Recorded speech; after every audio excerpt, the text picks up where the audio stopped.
Hey guys, it's Amy and Bryan from Colorado Mountain Living. So we're making progress. Bryan's been working hard on all the timbers. 100% done, right? Oh yeah. More like 40% done, but 100% done the difficult stuff. Right. I think the more the chiseling stuff is done. So the The chiseling. more the chainsaw mortising and router stuff is left. So The fast stuff. So in this video we're going to show you some of the tools that we've employed to speed things along. Now some of them are old tricks and throwbacks from previous videos. Some things are new, using our ingenuity to try to come up with new tools, and then a couple of purchased ones as well. So we'll show you what we've got going on and the progress of how the timbers are looking. yeah. So last time it was kind of just showing the samples and practicing and that kind of thing, and now it's actually putting it to use. So Yeah, and not making mistakes when you're actually making the cuts. So I write on everything so I don't screw it up. So if I need to make a chamfer, I wrote chamfer on this side so I don't make it on the wrong side. So. So far so good, no major mistakes yet. Nope. I haven't had to buy any new beams.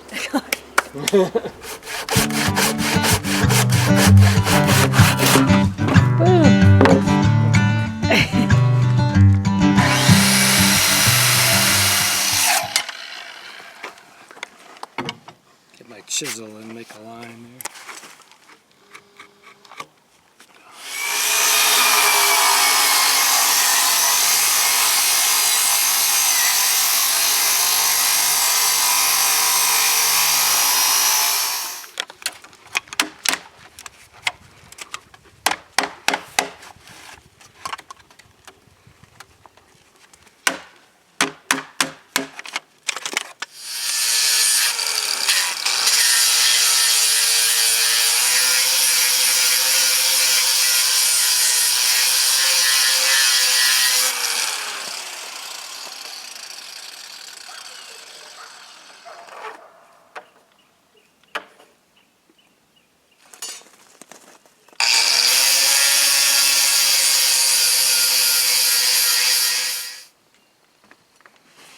So one thing that Bryan's been able to do is use these rolling casters and little blocks to elevate the beams on top of the floor here to really get a nice layout of the template of the bents. So he's sketched out on the surface of the floor where everything lies out, and he moves them around accordingly to get the joints to fit back and forth. And thank God for the casters and the wheels, because these things are really, really heavy. And as he gets the joints completed, he will push them together and make sure they have a good fit. And sometimes you need extra tools like a giant hammer because you just can't use two hands to fit two giant beams together. So definitely was posed with some challenges as he was working this. So you can see some of the sketching here with a pencil where he has the beams placed. There's some spacing for the central beam. He just kind of follows these lines to line up everything and get all of the angles right. And so he gets all the angles, and then he makes the cuts on the beam, and then he fits them together. And sometimes you need to adjust them, but that's the whole process, and that's sort of why it takes a long time to build with timber framing. It's definitely a trial and patience, and it's probably makes it the most satisfying work when you look back at all of the work that you've done, because you know how long that it took and how much work that it took with your own hands and maybe a few tools. But it's definitely not easy to move all these beams around. So working with large-scale timbers, you almost need large-scale Thor hammer-sized tools. So Bryan got to work on fabricating his very own hammer, timber frame hammer, and he used what he had at his disposal. He had an axe handle he thought he could use to insert into a scrap piece of timber. So he had almost a 2-foot-long piece of timber he had cut off, and that would definitely provide the heft that he needed to kind of bang these pieces of wood together and be able to, without marring the wood, because you could use a sledgehammer, but then you'd have a lot of bang marks in your wood. So something that's the same size as the timbers that you're trying to sort of bang together, it definitely made the most sense. So he routed it out with a paddle drill bit and got a really good fit here with a chisel, and then played with making sure that the handle fit in really snugly. So you don't want to have a giant hammerhead and then have a really loose handle. It just really wouldn't work. So making sure it had a really good fit and then securing it is the next step. So putting in a couple of cross screws into the inside there of the handle would secure it perfectly. So that was the whole project. And then, as you'll see,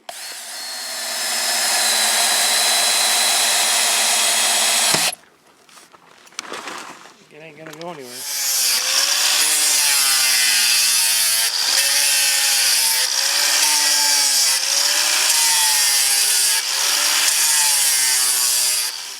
Now I got my wait.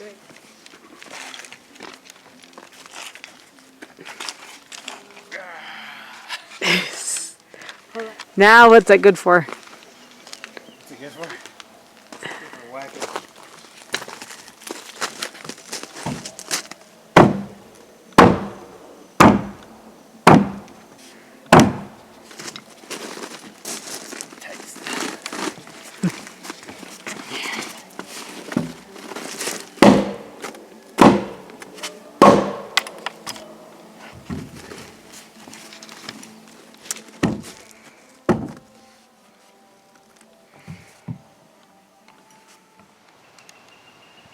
Part of the work is not just the cutting and the joining of the pieces, but it's also the fitting.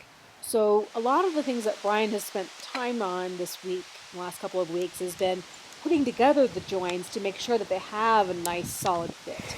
And in this example here, he's using a pipe clamp to kind of fit together the join and make sure that there's enough of a gap for when he adds the screws afterwards. So these extra pieces you had to cut on? But, well, you can't put a clamp on the diagonal. So Oh. it just tightens it up real good. What we have to do is take it apart. I just tell Lance, take it apart and drill your peg holes all the way through. Then put it back together. And then put your drill back in there, but just mark the center on the tenon, then take it out, and then when you then drill the hole in the tenon, but you offset it a little bit inward, so when you're hammering your peg through, it pulls the joint tight. Oh. On this one, we would actually offset it like on a diagonal, like a 1/16 of an inch. And so when we drill the peg in, it'll pull the joint together. Uh-huh.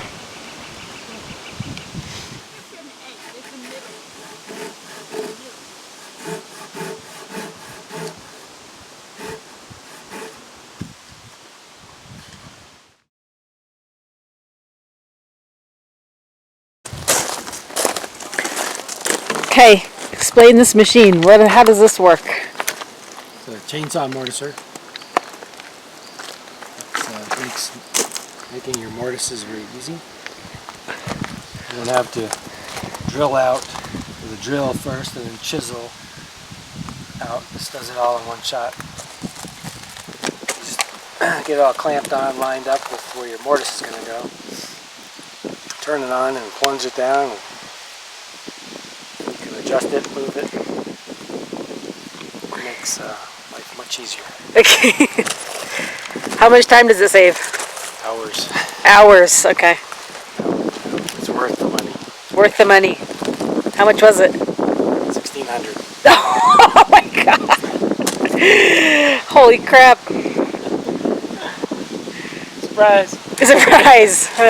Surprise! Surprise!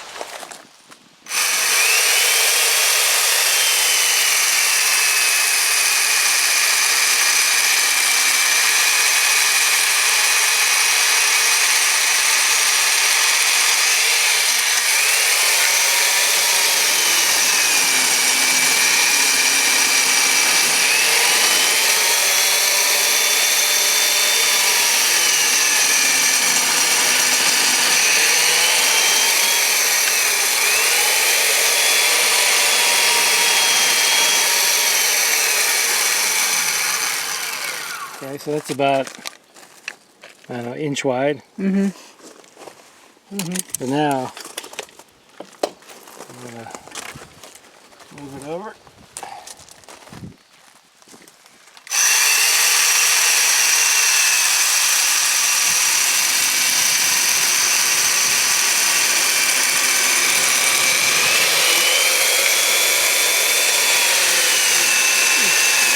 I'm in the spray gun.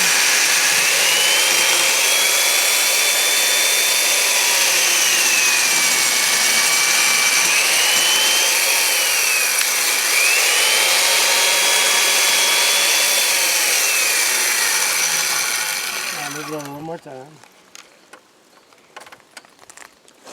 I bring it down so I can see if I'm lined up real good.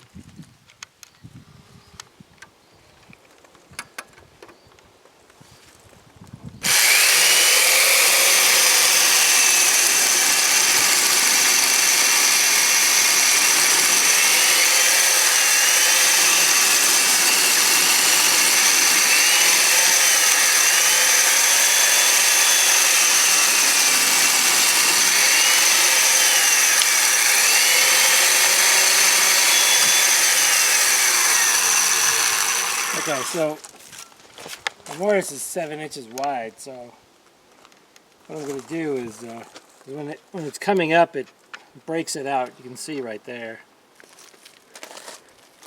Oh, makes a shot. See how it sloppy, chips it out Yeah. when the chain's on the upslope? So put a little cut right there. That way it won't make a frayed edge. Right. And so what I'm actually going to do is turn it around in a minute, but you notice I can rock it like this. It makes a radius at the bottom, so I'm just going to move it over a little bit. Because you have to clean it up a little bit with the chisel, but if we do this.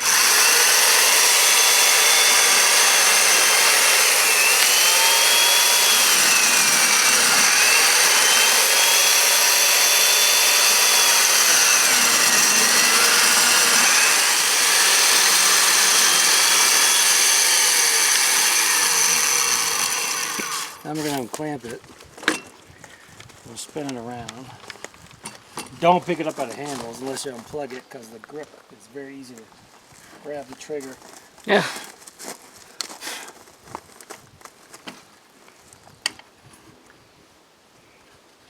So why'd you turn it around? So I can get a nice straight plunge on the other side. Oh. So now I just line it back up with where I made that score mark before. I see it.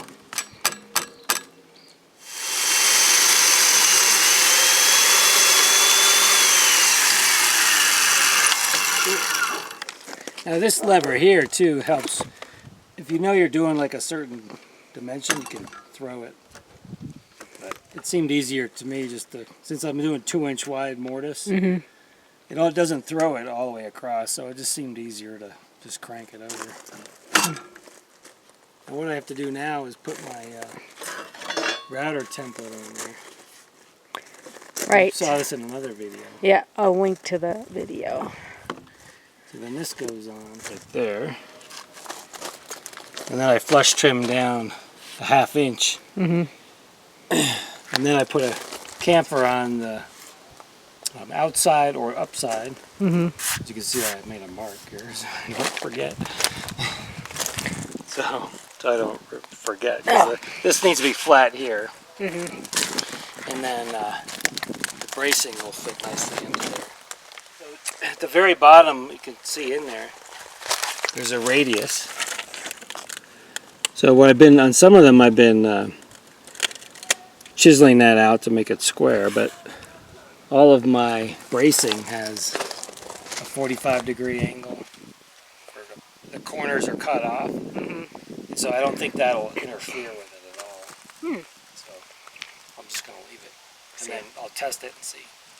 If I got to chisel it, I will, but I don't think it'll be a problem at all. So before one of those took you, That would take me that particular one probably 45 minutes at least. Uh-huh. And that was what, 5 minutes, Yeah. if that. Well, moving everything around Yeah, and all that. exactly. Yeah. So. So I think it's well worth it. Because I mean, I've got like 50 of these alone to make. Uh-huh. With all the braces. Each one gets 2. Yeah. There's the initial template right there.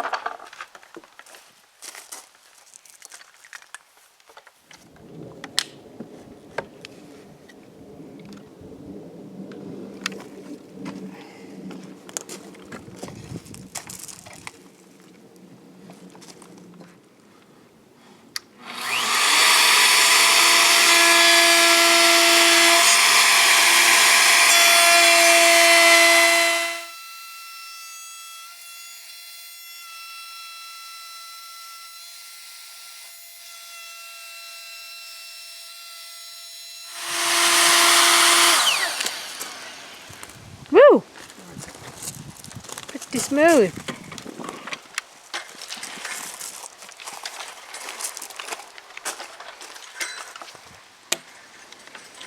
Oh, thanks to the Hager Timber template.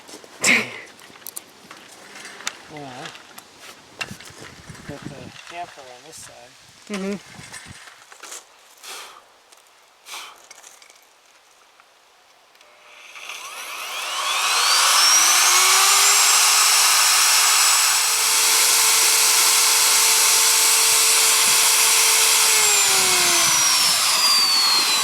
There's not a template for that? You just... What's that? There's not a template for that? No. Just put the guide up. Oh, okay. And then I gotta do just a little bit of chiseling. Looks like there's a little divot right there. Well, it's because I forgot to set my depth gauge. Oh, You won't see it. that doesn't make a difference.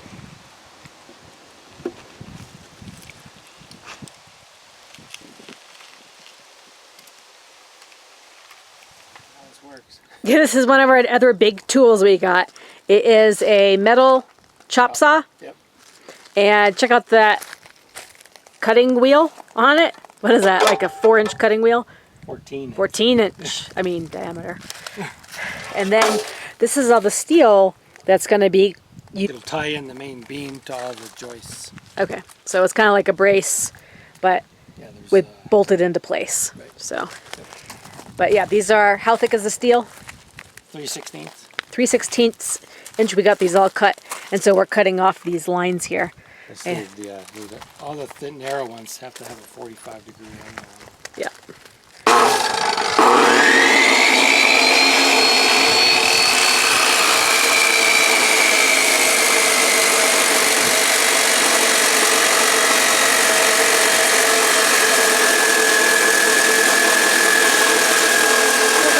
Kind of what I thought was going to happen. What's that? It cuts better if it's cutting on the end of it. Oh, instead of cutting right in the middle. So if it's standing up, it cuts really well. Oh, instead of like a flush cut to the surface. Exactly. Oh. Huh. Let's troubleshoot. We want to say, wish you guys a happy July 4th. On our Independence Day, we are independently building our home. That's right. That's right. One stick at a time. Yeah, and then, Until Dad comes. yeah, might have a surprise visitor at the end of the month. Might have Dad come to the rescue. We'll see. He's a builder, so things can go quickly. Yep. Yep. Many hands make work light, right, Mom? So. Send some other hands. Yeah, many hands and the right tools. Yeah. So definitely. Worth the money for sure. Anyway, we're cranking along, guys. Well, thanks for sticking with us, and we'll keep you updated next week with more on our timber frame home.